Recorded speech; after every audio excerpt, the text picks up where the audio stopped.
우리가 돈을 너무 추구하다 보면 결국은 극단에 서서 서로가 서로를 싸우거나 죽이게 하는 무조건 관이 나타나요. 그렇게 된다. 이 게임에 들어가야 돼. 어. 이 게임을 안 할 수 없어요. 그러니까 다른 것도 지옥이에요. 어차피. 결국은 선택받고 선택하고 하는 이 극의 세계 속에서 우리는 살아가고 이 삶을 즐길 줄 아는 그 마인드. 그때 말했지만 살인상생. 살인상생.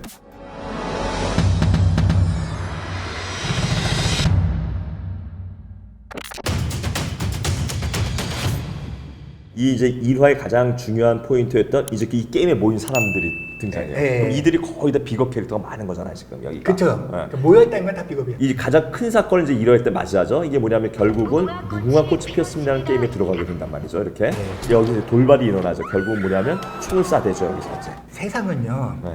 내가 선택하는 게 있고요. 세상이 나를 선택하는 게 있어요. 그러니까 극한다는 게 내가 극하는 게 있고 극을 받는 게 받는 게 있다고요. 있죠. 근데 이 찌질한 모든 사람들은 극 받는 걸 못 해본 사람들이에요. 그러니까 선택받지 못한 사람들이라고. 네. 선택받는 것도 잘못 선택받을 적에는 내가 감옥으로 가요. 내가 원하지 않는 선택을 받게 돼요. 근데 좋은 선택은 뭐예요? 굉장히 좋은 사람이 나한테 널 다 해주겠어. 그러니까 신데렐라가 되는 거예요. 신데렐라는 좋은 선택을 받은 거고 이렇게 다른 사람들은 잘못된 선택을 받은 거죠. 그러니까 소외된 선택을 받는 이유들이 생겨요. 그게 이제 관이 예쁘냐 안 예쁘냐가 달라져요. 이분들은 이런 이 자리까지 왔다는 것은 선택을 못 받았다는 거예요. 예쁘게 선택을 못 받은 사람이니까 결국은 그 관에 대한 무서움이 있겠죠. 선택 받을 때 항상 나는 선택 못 받았어. 그럼 뭐 한다고 시작할까요? 도망간다. 네. 그러면 도망가자는 사람이 있어서 한 200명이 지금 이 사람들도 도망갔어야 되는 거 아닌가? 자, 비겁이 비겁이 많으면 네. 내 안에 도망가는 놈들이 있어.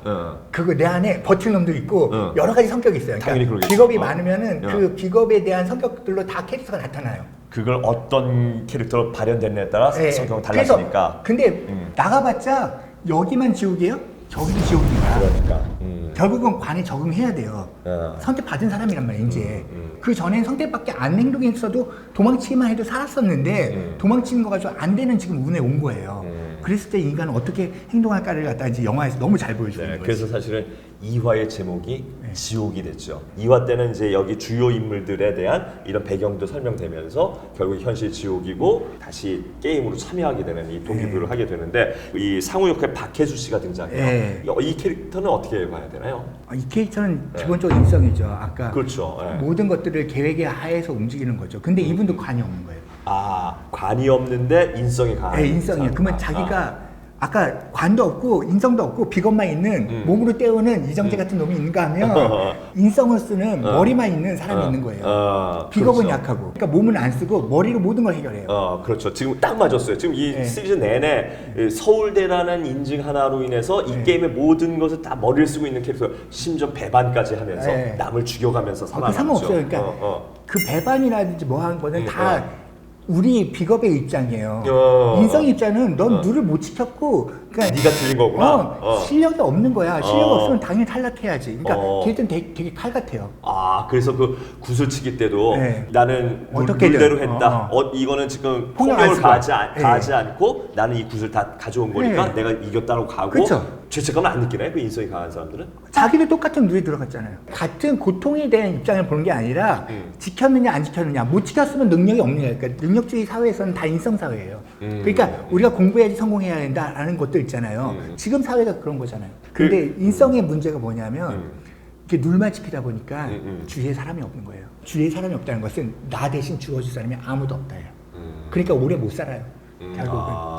룰에 대해서 자기도 엄정한 판단을 받아요. 거기에 이제 이런 장면이 나오죠. 그 뽑기 할 때 본인이 알게 됐어요. 이 지금 나온 이 뽑아야 될 거를. 그 자기 삼각형에 섰고 우리 나눠서 쓰자라고 했단 말이에요. 그런데 그때 어떤 장면이 나오냐면 그 성기훈이가 결국 우산 제일 어려운 데 쓴 거를 알잖아요. 약간 멈칫하는데 그냥 놔뒀죠. 그것도 역시 인성 때문에 그렇고. 이 게임을 하는 즐거움은 없어진 거예요. 그냥 인성은 무조건 승자만이 많은 거예요. 답대로만 사는 거야. 그러니까 답을 모르는 놈들은 죽어야 돼. 그러니까 시험 본다는 것도 내가 아는 답을 옆에 사람한테 알려줄 수 있어 없어요.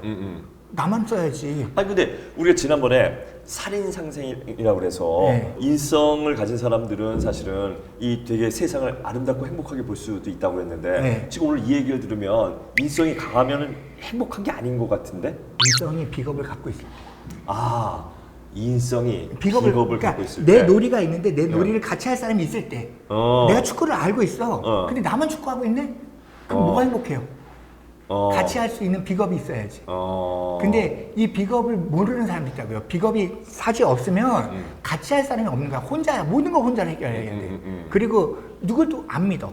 그러니까 비겁이 너무 많아가지고 옆에 사람 죽는 것도 못 견디고 뭐하고 하는 이런 바보 같은 성기운이 있는가 하면 누가 죽든 말든 무슨 상관이야. 나만 살아남으면 돼 하는 인성이 있다는 거죠. 비겁이 없는 경우는 없는 경우 그렇게 돼. 그럼 결국 여기 우리 그 상우는 비겁이 없는 사주네요. 친구가 없는 거예요. 계속 친구라고 했지만 한 번도 성기운을 친구라고 생각한 적이 있을까요? 없지. 그러면 이제 지금 나온 여기 우리 할아버지를 한번 해봅시다.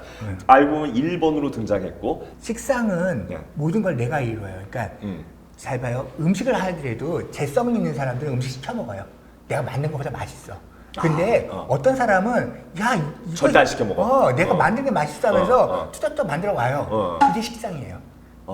식상은 내 손이 닿아야지만 그 권력을 누리고 싶은데 결국 권력을 누리려면 어떻게 실력이 있어야 돼요.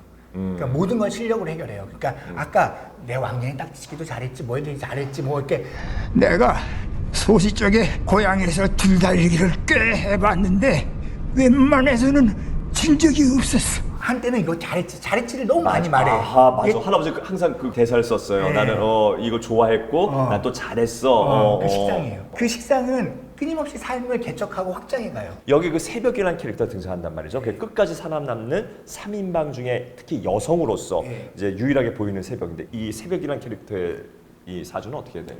그러니까 재밌는 게요. 비겁이 많으면 안 죽는다고 그랬죠. 네네. 그럼 비겁은 형제자매라고 있어요. 형제자매. 네. 보통 비겁이 많으면 나는 안 죽고 형제자매가 먼저 죽어요. 아하. 근데 그러니까 비겁을 죽이는 게 뭐예요? 항상 비겁을 죽이는 게 관이에요. 관이라고 했죠. 네, 관이 나를 죽여요. 그러니까 어떤 환경이나 이런 것들이 나를 선택하거나 나를 갖다가 소외시켜가지고 나를 없애버리거든요. 근데 얘는 관이 너무 센 비겁은 조금 작게 있는데 관은 너무 센 거예요. 조금 설명하면 부모님이 아직 북에서 못 넘어온 걸로 좀 되어 있더라고 보니까. 네, 그렇게 되어 있고 동생하고 둘이 나와서 동생은 지금 공원에 맡긴 상황이고. 근데 이 친구가 지금 관이 너무 많다는 거군요 결국은. 그리고 인성이 작동 못해요. 엄마가 작동도 못하고.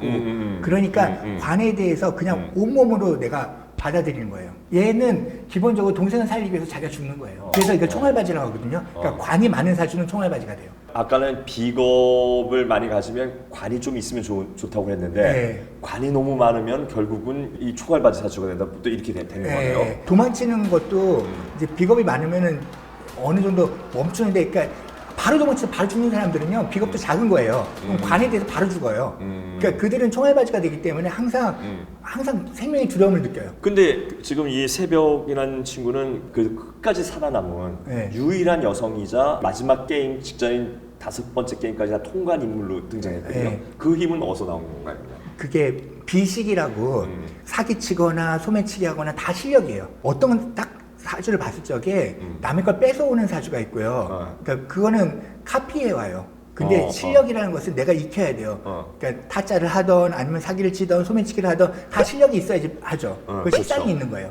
식상이 있으면 관에 대해서 내가 관을 속이거나 피해갈 수 있어요. 이런 것을 할 적에 이제 식관이 된다고 하거든요. 그러니까 식관이 있으면은 약간 잘 피해요. 보면 지금 이 주요 인물 4명의 캐릭터는 아주 사실은 사주가 다 다른 사주라고 볼 수 있는 거네요. 사실은 되게 다양한 캐릭터의 설계로 이루어진 시리즈였다는 거죠. 이 오징어 게임은 그렇게 된 거예요. 사실 모든 이야기가 다 이런 게 비겁과 관과 제도와 식상들이 어울려가지고 문제를 해결해 가요.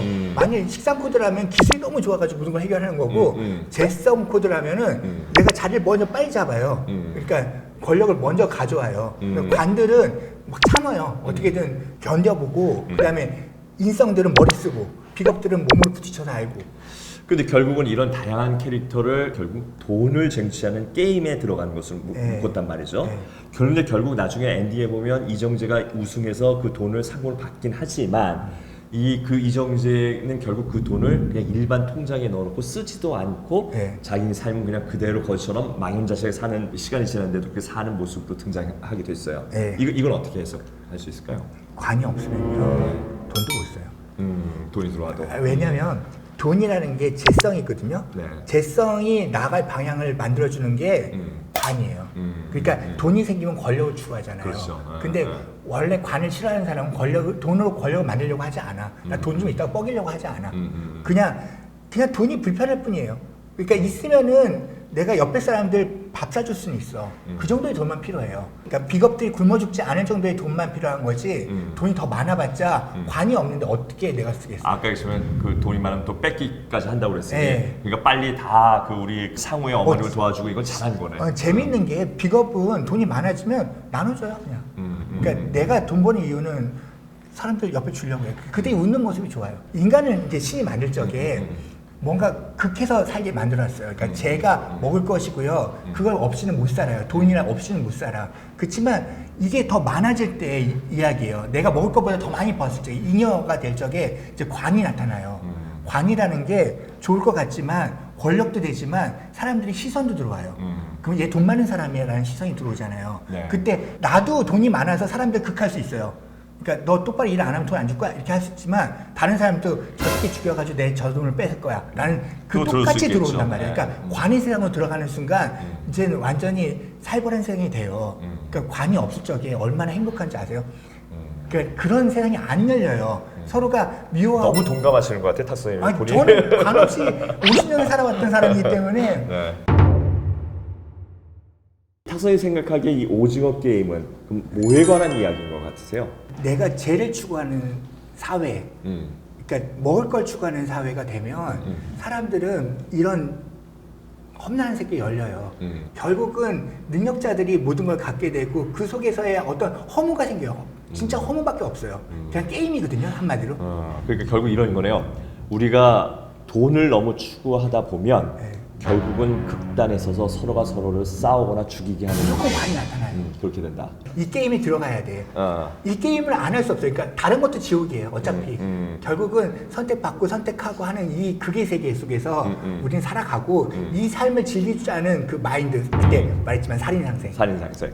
달콤한 인생으로 받아들이는 나의 마인드가 필요한 거죠. 그렇죠. 세상은 아름답다. 네. 역시 그걸 받아들여야 한다가 오늘 결론이네요. 아, 어쩔 수 없어. 진짜 관심어. 네, 알겠습니다. 하여튼 저희 드라마가 결국은 이 세계적인 OTT에서도 많은 관심을 갖게 되는 것에 대해서 정말 저도 굉장히 뿌듯함을 느끼고요. 네, 오늘 그럼 여기서 마치도록 할게요. 수고하셨습니다. 네, 감사합니다.